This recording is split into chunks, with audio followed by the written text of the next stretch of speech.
आमदार चित्रा वाघ आपल्यासोबत आहेत. ताई, ज्या पद्धतीने काल तुम्ही सभागृहामध्ये आक्रमक भूमिका मांडली आणि त्यानंतर ट्विट जे आहेत ते वेगवेगळे येताना पाहायला मिळत आहेत.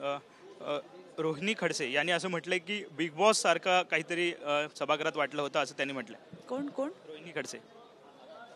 हां, रोहिणी खडसे. बिग बॉस सारखं काय वाटलं? त्यांचे वडील समोर बसतात माझ्या, ते जास्त चांगलं सांगतील काय आहे ते, त्यांना विचारावं.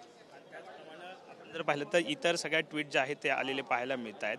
त्यामध्ये असं म्हटलं की तुम्ही सभागृहाची जी तारतम्यता आहे, प्रथा आहे, परंपरा आहे ती मोडीत काढली, मोठ्या आवाजात ओरडत होता. असं आहे की माझं नाव घेऊन प्रश्न विचारला, मग त्याला मी उत्तर दिलं. आलं का लक्षात? नाही तर मला बोलायचा विषय तर दुसऱ्याने काढला होता, माझा संबंधच नव्हता. पण थेट ज्या वेळेला माझ्याकडे बोट दाखवून माझं नाव घेऊन बोलण्यात आलं, मी त्याला ते उत्तर दिलेलं आहे. मी कुणाचाही त्याच्यामध्ये काही संबंधच नव्हता आणि असं असताना विचारलं म्हणून मी बोलले. त्याच्यावरती कोणी ट्विट केले, मी काही कुणाला बोलले नाही.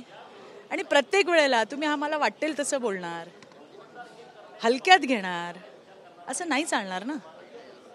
महिलांचं काय, त्या 3-4 महिला आम्ही आहोत तिकडे परिषदेमध्ये, तुम्ही असं महिलांना हलक्यात घेऊ शकत नाही. जी माझी भावना होती ती मी काल मांडली. आणि काल कोणी कोणी काय ट्विट केले, आता तुम्ही जर आम्हाला बोलणार, आम्ही कुठपर्यंत ऐकणार? आम्ही काय रस्त्यावर नाही पडलोय ना, आम्हालाही घरदार आहे, संसार आहे.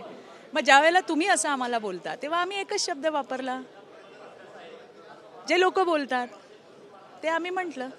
त्यात वाईट वाटायचं काय कारण आहे? तुम्ही एक दगड मारला तर समोरून दगड येणारच आहे, त्याची तयारी ठेवली पाहिजे. आणि प्रत्येक वेळेला माझ्यावरती इतक्या खालच्या पातळीचं बोललं जातं. का बोललं जातं बाबा? मी तर एकच प्रश्न विचारला, मला जे वाटलं ते मी बोलले. सुषमा अंधारेने खास करून ट्विट तुमच्यावरती केलेला आहे. म्हणायचं काही संबंध आहे का? काही संबंध आहे का त्याचा? काही संबंध नव्हता.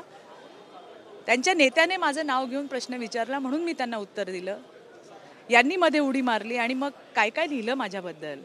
आम्हालाही वाटतं ना, काय लिहिता तुम्ही? तुम्हाला काय माहिती आमच्याबद्दल? मग आम्ही एकच प्रश्न विचारला, मग एवढा हंगामा कशासाठी? संजय राऊतांनी सुद्धा असं म्हटलं की खालच्या पातळीची भाषा जी आहे ती तुम्ही सभागृहात वापरली, सभागृहाची गरिमा. प्लीज बोलू नये, बोलूच नाही. सर्वज्ञानी तुम्ही तर बोलूच नका, तुम्हाला तो अधिकारच नाहीये. थँक्यू. नाही, माझी पार्टी साहजिकच आहे. चित्रात वाघ आपल्यासोबत होत्या, त्यांनी म्हटलेले आहे की संजय राऊत यांनी बोलू नये, त्यांनी जी आहे ती गरिमा खालवलेली आपल्याला पाहायला मिळते आणि मी माझी भूमिका जी आहे ती सभागृहात मांडली असं त्यांचं वक्तव्य पाहायला मिळत आहे. कॅमेरामन संतोष कदमसह विनायक डावरुंग, TV9 मराठी, मुंबई.